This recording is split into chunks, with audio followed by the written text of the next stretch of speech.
오늘은 요나서 1장의 말씀으로 큐티 제목 나 때문인 줄 아노라의 말씀을 나눕니다. 성도 여러분, 폭풍은 우리에게 예고하지 않고 찾아옵니다. 요즘에야 이렇게 기술이 발달해서 어느 지역에서 폭풍이 발달해서 여기까지 올 것이다 라는 게 되겠지만 우리 인생의 폭풍은 아직 예측을 못하는 것 같습니다. 그렇게 불청객처럼 찾아오고 예고 없이 준비할 틈도 없이 몰아칩니다. 요나가 탄 배에도 그랬습니다. 처음에는 다시스를 출발할 때는 평온했을 거예요. 그런데 어느 순간 바다가 갑자기 흉흉하여 뛰노는 겁니다. 노련한 선원들도 이건 보통 일이 아니다 이렇게 느낄 만큼 이 폭풍이 크게 거세게 다가왔습니다. 그래서 사람들이 묻기 시작하는 거예요. 이 재앙이 누구 때문에 온 거냐? 이때 당시에는 미신적인 것도 많았을 것이고 바다 사람들이다 보니 더 그럴 것인데 이제 이 모든 일이 왜 온 것인가는 우리가 이렇게 폭풍을 만난 순간에 우리에게 던져지는 질문입니다. 누가 시키지도 않았는데 내 안에서 생기는 질문인 거죠. 그래서 폭풍은 늘 이렇게 질문을 낳고 우리의 영혼을 뒤흔들 정도로 움직이게 만드는 질문이에요. 그리고 하나님은 이 질문을 통해서 내 안에 숨겨진 죄를 드러내게 하십니다. 그래서 환난은 벌이 아니라 나를 보게 하시는 하나님의 은혜로 다가오는 거예요. 첫 번째 하나님을 경외하는 증거는 순종밖에 없습니다. 8절을 보면 폭풍 속에서 이방 선원들이 요나에게 물었습니다. 이 재앙이 누구 때문에 임하였냐? 내 생업이 무엇이냐? 어디서 왔냐? 내 나라가 어디냐? 어느 민족이냐? 이 질문들을 하는 거예요. 집요하리만큼 물어보고 요나의 정체성이 무엇인가를 물어보는 겁니다. 우리가 하나님 앞에서 우리의 모습을 볼 때 우리의 정체성을 이렇게 물어가는 질문이 되는 거죠. 정말 너는 누구냐? 라고 물어보는 것이에요. 근데 요나는요, 대단히 천연덕스럽게 대답을 합니다. 나는 히브리 사람이고 바다와 육지를 지으신 하늘의 하나님 여호와를 경외하는 자로라. 이게 어떤 핍박 속에서 네 믿음이 무엇이냐 이렇게 물어보는 때인 줄로 저는 착각할 만큼 요나는 이렇게 대답을 하고 있어요. 대단히 멋있게 보이지만 하나도 멋있지가 않습니다. 이 말은 틀리지 않았잖아요. 아주 신앙적이고 정통적인 고백이잖아요. 그런데 그 말이 전혀 앞뒤가 맞지를 않아요. 경외한다고 말하는데 그에 맞는 순종이 없습니다. 10절을 보면 요나가 여호와의 얼굴을 피해서 도망 중인 것을 듣고 이제 선원들이 이스라엘의 선지자를 힐난하는 거예요. 이스라엘의 왕 옆에서 예언하고 하나님의 뜻을 보이는 사람인데 이방 그냥 뱃사람들이 이 이스라엘의 대선지자를 비난하고 힐난하는 거예요. 어찌하여 네가 그렇게 행했느냐라고 하는 거예요. 나도 아는 것을 너는 왜 그렇게 하고 있냐라고 물어보는 겁니다. 입술은 경외를 말하는데 삶은 하나님을 피하고 있어요. 이방인조차도 하나님 앞에 그러면 안 된다는 것을 아는데 이 말은 꾸짖음이면서 동시에 복음적으로 질문하고 있는 거예요. 왜 알면서도 그렇게 했느냐라는 거예요. 요나의 문제는 알면서도 순종하지 않았다라는 겁니다. 한편 생각해보면 어떤 것이냐면 이 요나가 죽을 줄을 알면서도 그렇게 했다는 거예요. 그 말은 어떤 뜻입니까? 니느웨가 그만큼 싫다는 거예요. 나를 죽여도 하나님 저는 절대 안 갑니다가 요나의 마음속에 있었던 거예요.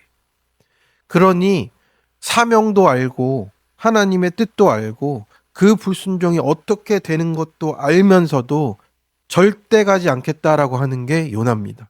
그러니 배 밑창까지 들어가서 잠까지 자는 거예요. 나는 그거 절대 못한다라고 하는 요나의 불순종의 끝판왕을 보여주고 있는 겁니다. 그래서 순종 없는 신앙 고백은 하나님을 영화롭게 할 수 없습니다. 경외는 말이 아니고 삶의 방향이에요. 그래서 우리가 하나님께 온전히 영광 돌리는 것은 무엇이냐면요. 우리의 모든 일이 잘 돼서 TV 앞에 나가서 이 모든 일이 하나님께 영광입니다. 이렇게 말하는 영광이 전혀 아닙니다. 하나님께 영광을 돌린다는 말은 무엇이냐면요. 하나님이 하나님 되게 하시는 게 우리가 영광을 돌리는 거예요. 하나님을 하나님 되게 하는 영광은 뭐냐면 우리가 순종하는 것밖에 없어요.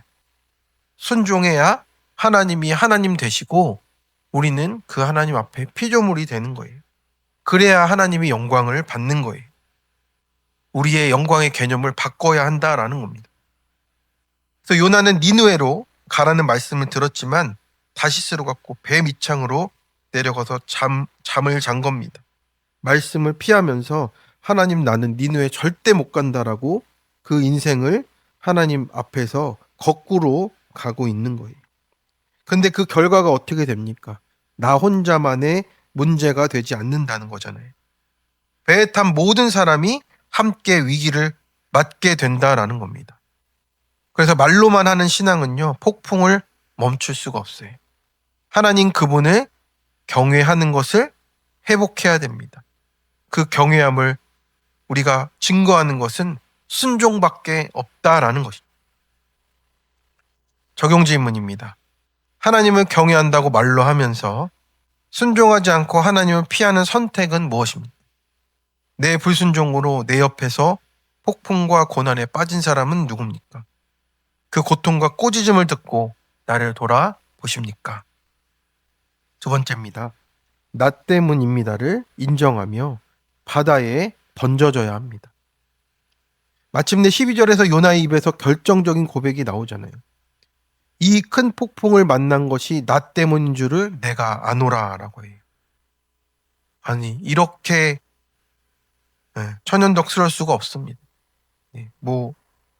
이 요나가 심청이도 아니고 이제 나를 인당수에 빠치세요 이것도 아니고 나 때문인 줄 안다고 하면서 이렇게 나오니 더 이제 뱃사람들은 억울할 것 같아요. 여기에는 변명이 없습니다. 환경 탓도 사명 탓도 성격 탓도 없어요. 나 때문입니다를 들고 나왔습니다. 그런데 이것이 회개의 핵심이에요. 가타부타 억울함을 얹지 않습니다. 내 이유와 변명들을 다 붙여놓지 않습니다. 하나님 앞에서 나 때문이라고 100% 고백하는 것이 회개라고 하시는 겁니다. 그렇게 구원은 주여라고 부르는 데서 시작되지 않더라고요. 나 때문입니다 라고 말한 데서부터 구원이 시작이 되는 겁니다. 요나는 이어서 말합니다. 나를 들어 바다에 던지라.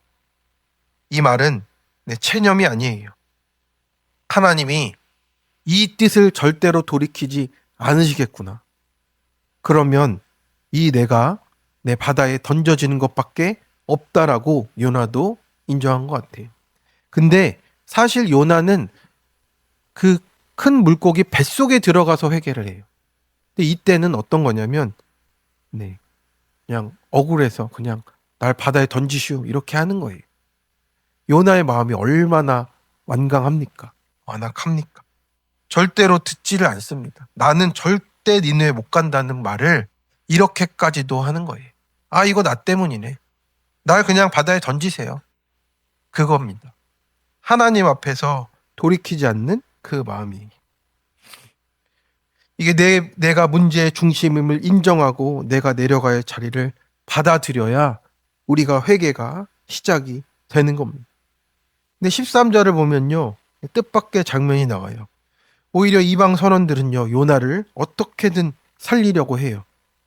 끝까지 노를 저어서 육지로 돌아가자 하고 있습니다. 근데 여기서 우리의 모습을 또 보는 거죠. 회개해야 되는데 끊어내야 하는데 내가 내려놓아야 하는데 그것을 내려놓지 않습니다. 인간적인 방법으로 어떻게든 해보려 하는 거죠. 그런데 바다는 더 흉흉해지는 겁니다. 왜 그렇습니까? 회개 아닌 다른 방법은 없다라는 거예요. 요나가 바다에 던져지지 않았기 때문입니다. 그래서 결국 14절에 이방인들이 여호와께 기도합니다. 이 사람의 생명 때문에 우리를 멸망시키지 마옵소서. 그리고 15절에 요나를 바다에 던지자 즉시 바다가 잔잔해집니다. 내가 죽어야 될 자리를 피하면요, 하나님은 폭풍으로라도 그 자리에 서게 만드세요. 놀라운 결말은 16절이잖아요. 이방 사람들이 여호와를 크게 두려워하며 제물을 드리고 서원을 하게 되는 거예요. 한 사람의 회개가 선교의 문을 여는 그 길이 되었음을 보여주고 있습니다. 청소년의 큐티입니다. 초등학교 때 선생님께 심한 폭력을 당한 고3 친구예요. 친형은 자신의 성별에 불만이 있어서 고등학교를 자퇴했대요. 어머니와 그 사이에서 어머니와 형이 하라는 대로 하면서 감정 표현 못하고 눌려서 살았다라고 합니다. 중2 때 학교 애들이 이제 외모 가지고 놀리기 시작했고, 그것 때문에 열린 학폭에서 그 다른 친구들에 대한 또 처벌 수위가 너무 기대 이하로 낮아서 이 친구는 3학년 때 9개월 동안 집안에만 처박혀 있었다라고 합니다. 그렇게 이제 교회 공동체를 와서 도움을 받으며 조금씩 회복이 됐는데, 집 나갔던 형이 돌아와서 어머니와 저를 칼로 위협하기도 하고, 그 가정이 참 너무 어려웠다라고 합니다. 근데 오늘 본문의 요나가 나 때문인 줄 아노라 고백하고, 또 그 모습을 보면서 형을 볼 때마다 고난 주시는 하나님만 원망했던 나의 모습을 보았다라고 합니다. 그런데 이제는 그것을 하나님이 나를 주목하고 계시는구나로 해석했대요. 자기 생명까지 내어주신 예수님이 사랑을 닮아서 형을 이해하고 내 가정을 사랑하게 해달라고 이렇게 기도했다라고 합니다. 여러분, 그렇습니다. 우리가 폭풍을 만나서 그것에서 살아날 수 있는 것은 내가 회개했기 때문에가 아니라 하나님이 우리를 받아주셔서 그런 겁니다. 그리고 이제는 하나님이 나를 주목하고 계시는구나로 해석하시기를 간절히 바랍니다. 성도 여러분, 오늘 하나님은 요나를 통해서 나에게 묻고 계세요. 이 폭풍이 정말 환경 때문이냐고, 내가 피하고 있는 순종은 없냐고 우리에게 물어보십니다. 그리고 이 일이 누구 때문이냐고 이 이방 사람들을 통해서라도 물어보십니다. 이 질문이 두려운 이유가 무엇입니까? 우리가 정답을 알고 있어요. 하나님은 회개한 자를 버리시지 않으시고요, 회개하지 않는 자를 그냥 내버려 두지 않으십니다. 감사한 것은 요나가 바다에 던져졌다고 끝이 아니었고, 하나님은 요나와 니느웨를 위한 구원을 준비하십니다. 오늘 우리가 기도할 것은 이것입니다. 폭풍을 멈추게 해달라고 기도하기 전에 폭풍의 원인인 내 모습을 보게 해달라고, 그래서 나 때문입니다를 고백하는 오늘 하루 또 우리 성도님들 되시기를 축원합니다.